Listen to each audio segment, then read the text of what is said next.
Canelo Alvarez vs Erislan de Lara.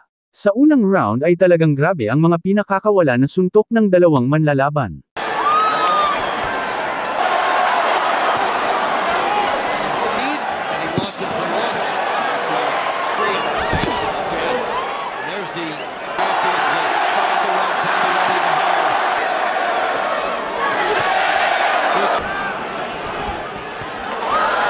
Round 2 ay kitang-kita dito ang pagka-agresibo ni Canelo Alvarez.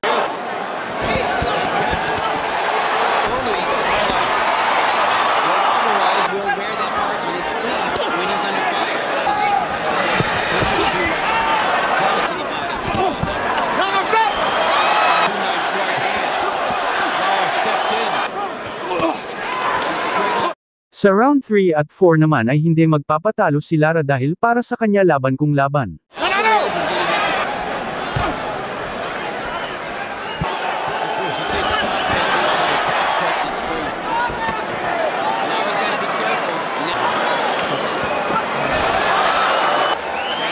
Canelo comes out hard for the fourth, attacking Lara with heavy shots.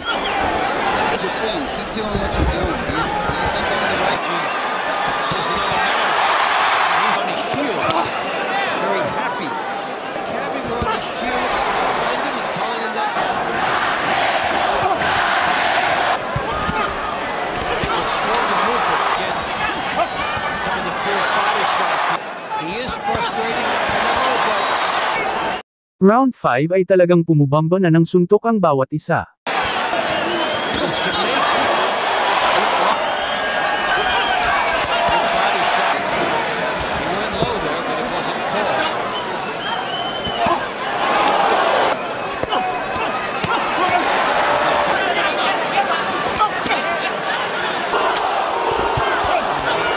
Sa round 6 at 7 ay talagang kitang-kita dito ang lakas at tibay ng kanilang mga lakas dahil tila wala sa kanila ang salitang pagod, tuloy ang palitan ng matitinding suntok ng bawat isa.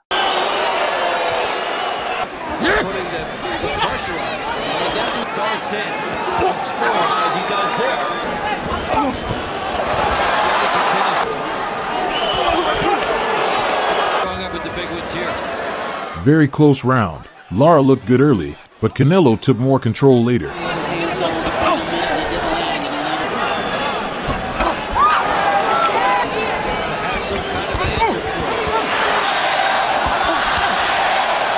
Strategy of stalking has not gotten this. One thing he's done that I really like is his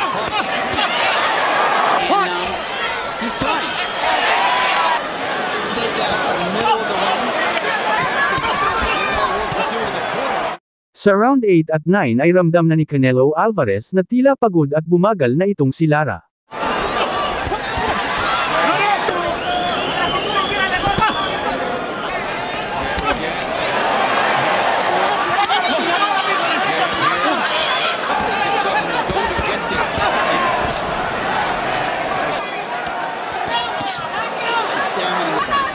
He's able to step it up.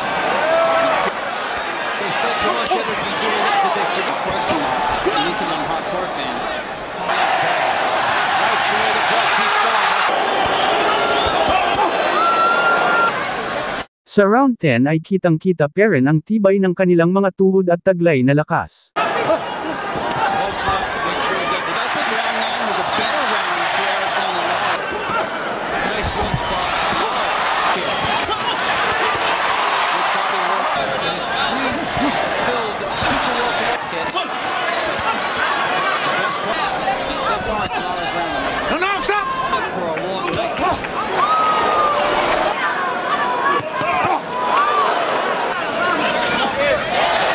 Sa round 11 at 12 ay pilit pa rin nilang makasurvive at naniniwala sa kanilang lakas. Madami din patama itong si Lara at Alvarez sa isa't isa, pero sadyang matibay talaga ang bawat isa dahil nakuha nilang matapos ang buong round 1 to 12, ang tibay ng dalawang ito.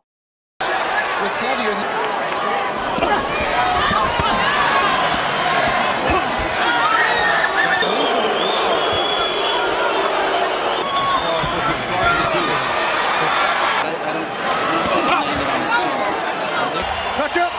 Canelo Alvarez. Canelo slows down considerably, allowing Lara to land more shots down the stretch. Judging. Lara in movement. Very fine tempo. Quite efficient. Alvarez has been a real good trick.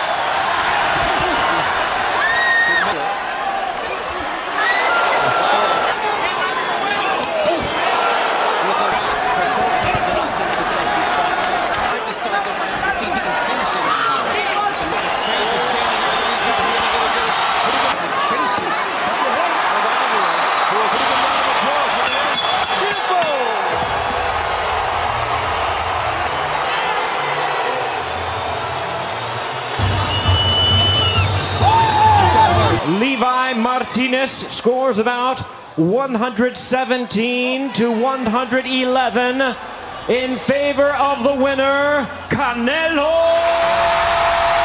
Alvarez. Dumako naman tayo sa iba pang mga balita. It's time for the main event of the evening. Introducing to you first on my right, he is fighting out of the blue corner, really needing no introduction. The world over, Manny Pacquiao.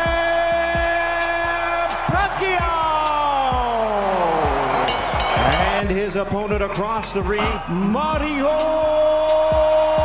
Barrios. Protect yourself at all times, and what I say you must obey. Good luck to both of you. Touch them up. Hello guys, welcome back to our channel Winsworld TV. So Manny Pacquiao muling magbabalik sa ibabaw ng boxing ring, matunog ang pangalan ni Mario Barrios sa posible niyang makakalaban ngayong July 2025. Matagal nang inaabangan ng karamihan ang match-up na ito. At sa edad na 45 years old, kakayanin pa kaya ni Manny Pacquiao ang lakas ng mas batang mga boksingero? Si Mario Barrios ay may record na 29 wins, 18 knockouts at may 2 talo. Kasalukuyang may hawak ng WBC entering welterweight belt. Habang si Manny Pacquiao naman ay may record na 62 wins, 39 knockouts, 2 draw at may 8 talo. Nakalaban ni Manny Pacquiao si DKU noong December 11, 2022 sa isang exhibition bout na talagang anabangan ng karamihan. Noong July 28, 2024 na nakalaban muli ni Manny Pacquiao si Ricky Anpo, na kung saan ay muntik nang bumagsak si Manny Pacquiao sa lakas ng mas bata na si Ricky Anpo. もう一度左のボディさあこれで2人に汗が光り始めましたマニー・パッキャオ飛び2右ストレートそれに合わせた左のパーワンツー、左のボディアンポ左のフック左のジャブワンツースリーと右をスーッと伸ばしていったワンツーマニー・パッキャオか左のジャブから右のボディ左右の振っていかなきゃいけないのでちょっと出し方難しいから残りは30秒だチャンピオンをロープに通らせ右にストレート右ストレート左フック効いている効いているアンポが最後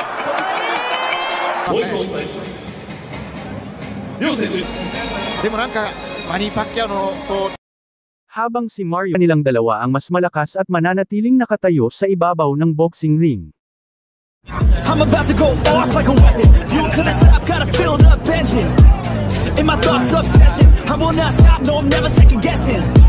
I got a God complex. Haters love to hate, but I never. Hello guys, welcome back to our channel Winsworld TV. So Treasure Boxing Promotion makipagsanib sa Saudi Promotion para maikasa ang labanan John Riel Casimero vs Morijon Okmadaliv. So alam naman nating natapos na ang kontrata ng Treasure Boxing Promotion Masayuki ito kay former 3 World Division Champion Cuadro Alas Angas ng Pinas John Riel Casimero. Ngunit ayon sa balita at usap-usapan ay mukhang bibigyan muli ni Masayuki ito makatrabaho muli itong si John Riel Casimero. In short, bigyan muli ni Masayuki ito si John Riel Casimero ng panibagong kontrata. Dahil naniniwala si Masayuki ito na talagang malakas at magaling na boksingero itong si Cuadro Alas, dahil sa huling laban nito kontra Saul Sanchez ay isang napaka-impresibong panalo ang ginawa niya sa laban niya kontra Saul Sanchez, na kung saan ay talagang tinapos niya lang sa maikling round 1 itong si Saul Sanchez at muntik pa niya itong mabawian ng buhay dahil halos humiwalay na ang ulo nito sa kanyang katawan sa lakas ng suntok ni Cuadro Alas Angas ng Pinas John Riel Casimero. I'm about to go off like a weapon. Fuel to the top, got a filled up engine. In my thoughts obsession, I will not stop, no I'm never.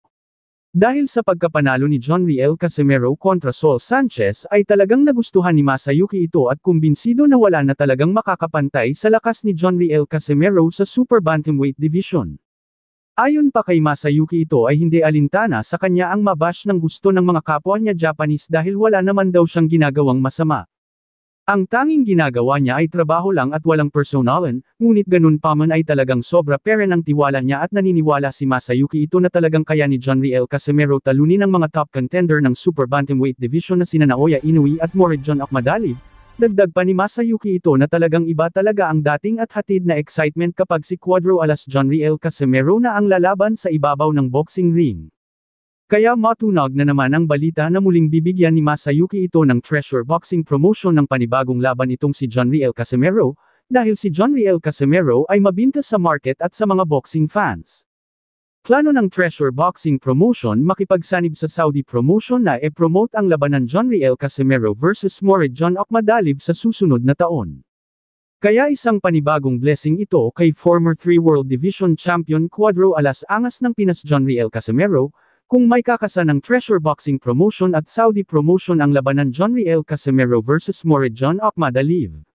Ngunit bago ang labanan John Riel Casimero vs Morihei Akmadalib ay ating balikan ang naging laban ni Casimero kung saan nasungkit niya at naglagay sa kanya bilang 3 World Division Champion. Is a banger, and he is most definitely here thinking and believing that he can defeat this brilliant South African. Well, the obvious tactic is to get inside that beautiful long. Barely doing enough, John. I just think. Well, it's what we said, isn't it? I mean, this is what he did against Mikhail Aloyan when he fought over in Yekaterinburg in Russia last October. Well, obviously, that's better there for Casimero. Doubling up on the jab. Well, I guess he thinks, it's your move to close the gap, not mine. I'm the taller fighter with the longer reach. I want to keep it long. You got to try and bring it to me.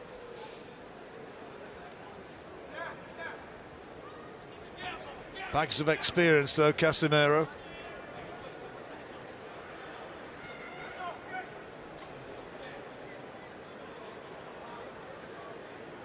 Got a record of 5 wins and 2 defeats in world title fights. Tete 5-1. He's won his last 12 since September 2012.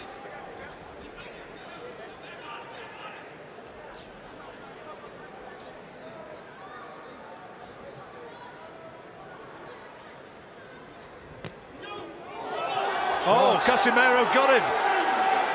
He's got him with a butt now. He's given hits. He's got him with a body shot, was it? No, it was on the chin. It was a short right hook to the chin. And he's in trouble. He's all over the place. He's in real trouble. Tete's in a lot of trouble. And the referee wants to look at him. He's allowing it to continue. But can Casimero take him out here? It happened so quickly. And he's still got a long way to go in this round. There's 1 minute 20 seconds. And Tete still looks unsteady. He's got to buy some time here and make Casimero miss. Casimero needs to pick his punches and he can't find the clean shot and he falls down. Tete, I don't think there was a punch which put him down. He just collapsed to the canvas. He's not recovered from the first shot. He's not recovered from the first knockdown. I'm sure of it. Referee asking, is he okay? Casimero wants to finish it right here, right now, and finish it he has. The title changes hands in sensational fashion. Zolani Tete stopped by... Thank you for watching. Salamat sa inyong panunood. This is Winsworld TV. Saying peace, love and good vibes lang tayo lagi, okay, alright.